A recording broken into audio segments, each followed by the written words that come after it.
గద్వాల జిల్లా దన్వాడ వద్ద ఇథనాల్ పరిశ్రమ ఏర్పాటును వ్యతిరేకిస్తూ నిన్న జరిగిన దాడి ఘటనలో 40 మంది రైతులను పోలీసులు అదుపులోకి తీసుకున్నారు. పోలీస్ స్టేషన్లో రైతులను ఉంచారు అనే సమాచారంతో అలంపూర్ ఎమ్మెల్యే విజయుడు చేరుకుని రైతులను పరామర్శించారు. నిన్న సాయంత్రం నుంచి రాత్రి 11 గంటల వరకు పోలీస్ స్టేషన్లో ఉన్న బాధిత రైతుల దగ్గర ఎమ్మెల్యే విజయుడున్నారు. రైతులను ఎలా కొడతారంటూ వారి గాయాలను చూపిస్తూ పోలీసులతో ఎమ్మెల్యే విజయుడు వాగ్వివాదం చేశారు.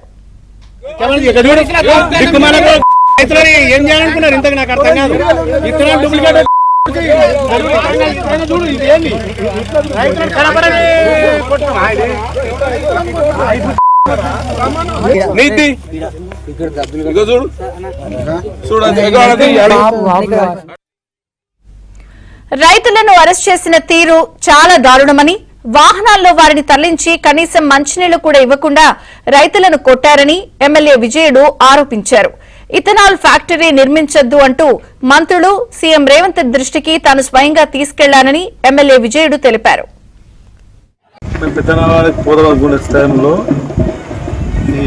రైతులని పోలీసు వాళ్ళు ఒక 50 మంది రైతులని అనవసరంగా తీసుకొచ్చి ఈరోజు వాళ్ళ లారీలో జీపీలో ఒక ఖైదీలాగా బంధించినారు. వాళ్ళు ఒక రైతులలాగా చూడకుండా ఒక ఫ్యాషనిస్ట్ లాగా, ఒక దొంగలాగా చూసుకొని వాళ్ళని బంధించి నీళ్లు లేక ఏం లేక వాళ్ళు బాగా చూడలేక నేను ఇక్కడికి వచ్చి కింద దింపి నీళ్ళు దాపించి ఛాయ్ దాపించి పెట్టాను. వాళ్ళని ఇప్పుడు నేను ఖచ్చితంగా వాళ్ళు వచ్చేటప్పుడు నేను ఇక్కడ ఉంటాను కనుక ఖచ్చితంగా ప్రభుత్వాన్ని ఇప్పుడు స్పందించి ఇక అధికార పార్టీ వాళ్ళు కానీ ఇంతకుముందు ఇంతకుముందు కూడా నేను చాలాసార్లు కూడా నేను అసెంబ్లీలో మా ఎమ్మెల్సీ గారు ప్రస్తావించారు. నేను ఈ ముఖ్యమంత్రి గారు కూడాను మా తాలూకా ప్రజలు, మా తాలూకాలో రాజోలు మండలము 12 గ్రామాల రైతులు నష్టపోతున్నారు. నష్టపోకుండా కాపాడాలని ఈ ముఖ్యమంత్రి గారికి, ఐటీ మినిస్టర్ మన సీతారావు గారికి మేము చాలా మొక్కినాము, విన్నపం ఇచ్చాము, నిమిత్తం ఇచ్చినాము. అదేవిధంగా మరి దామోదర్ నరసింహరావు కూడా ఇచ్చినాము. ఇంతవరకు ఈ ప్రభుత్వము ఏమీ అలుగుపడలేదు. ఈరోజు మా రైతులని ఈ పోలీసు వాళ్ళతో కొట్టించి బాగా దెబ్బలు తగ్గించిన ఈరోజు. అందుకే ఇంకోసారి ఖచ్చితంగా మా రైతులకి, మా రైతుల పక్షాన ఖచ్చితంగా మేము ఎప్పుడు ఉంటాము. ఖచ్చితంగా ఆ ఇథనాల్ ఫ్యాక్టరీ ఈ నుంచి పోయేంత వరకు మేము కదలము, పోరాడతాము. ఇక నిన్నటి రైతుల దాడి ఘటనలో 40 మందిని అదుపులోకి తీసుకున్నామని, వారిలో 12 మందికి రిమాండ్ విధించి 5గురికి నోటీసులు ఇచ్చినట్లు రాజోలు ఎస్ఐ జగదీశ్వర్ తెలిపారు. మిగతా వారిని వదిలిపెట్టామన్నారు. ఈ ఘటనలో పోలీసులకు కూడా గాయాలయ్యాయి. దాడి ఘటనలో పాల్గొన్న వారిని వీడియోగ్రఫీ ద్వారా గుర్తించి వారిపై చట్ట ప్రకారం చర్యలు తీసుకుంటామని ఎస్ఐ జగదీశ్వర్ తెలిపారు. పెద్దదన్వాడ గ్రామంలో ఇథనాల్ ఫ్యాక్టరీకి వ్యతిరేకంగా పెద్దదన్వాడ గ్రామస్తులు, అదేవిధంగా చిన్నదన్వాడకు సంబంధించిన గ్రామస్తులు అందరూ కూడా వాళ్ళు సహనం కోల్పోయి క్యాంపు పైకి దాడి చేసి పెట్రోల్తోనూ అదేవిధంగా కర్రలు తీసుకొని, కారం పొడులు తీసుకొని వచ్చి దాన్ని డ్యామేజ్ చేయడం జరిగింది. అదేవిధంగా కొంతమందిని అక్కడ పనిచేసే వర్కర్స్ మీద కూడా దాడి చేయడం జరిగింది.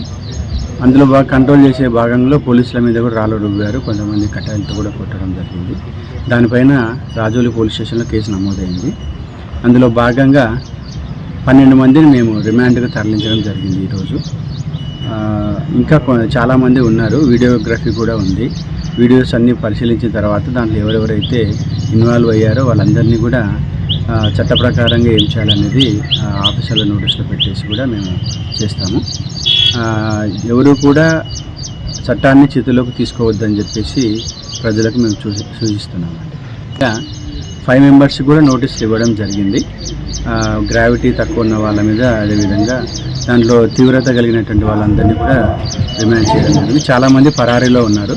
అందరినీ వెరిఫై చేసిన తర్వాత, వీడియోస్ అన్ని పరిశీలించిన తర్వాతనే ఫర్దర్ యాక్షన్ కూడా తీసుకోవడం జరుగుతుంది. గద్వాల్ జిల్లా దన్వాడలో ఇథనాల్ ఫ్యాక్టరీని వ్యతిరేకిస్తూ ఏదైతే రైతులు ఆందోళన చేశారో ఈ ఘటన ఉద్రిక్తంగా మారింది. అయితే ఇందులో 12 మందికి రిమాండ్ విధించి 5గురికి నోటీసులు ఇచ్చారు. ఈ రైతుల్ని కూడా ఇలా కొట్టడంపై కూడా ఎమ్మెల్యే విజయుడు పోలీసులతో ఘర్షణకు దిగారు.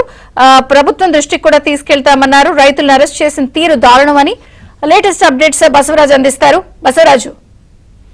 విజయ్ చంద్రిక, నిన్న జరిగిన ఈ ఘటనలో పెద్దదనవాడ గ్రామంలోని మొత్తం 40 మందిని పోలీసులు అదుపులోకి తీసుకున్నారు. అయితే ఇందులో 13 మందిని మాత్రమే ఇప్పుడు రిమాండ్ కు తరలించారు. అయితే వీరిని గద్వాల కోర్టులో ప్రొడ్యూస్ చేసిన అనంతరం మహబూబ్నగర్ జిల్లా జైలుకు తరలిస్తున్నారు. అయితే ఇంకా చాలా మంది కూడా దీంట్లో అంటే ఈ దాడిలో పాల్గొన్నారని చెప్పి పోలీసులు అంటున్నారు. ప్రతి ఒక్కరిని కూడా వీడియోగ్రఫీ ద్వారా గుర్తించి ప్రతి ఒక్కరిపైన చట్టపరమైన యాక్షన్ తీసుకుంటామని చెప్పి పోలీసులు వెల్లడిస్తున్నారు. నిన్న జరిగిన ఏదైతే ఈ ethanol company Gayatri infrastructure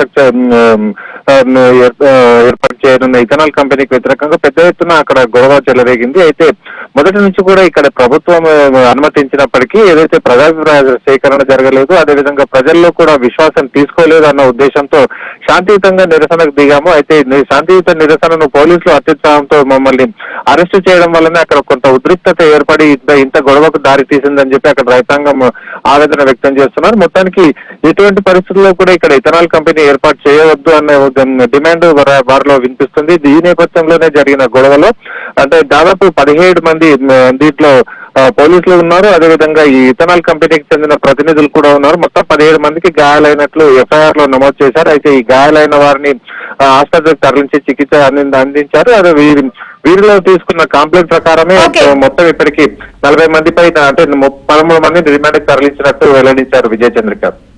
thank you Basavaraju.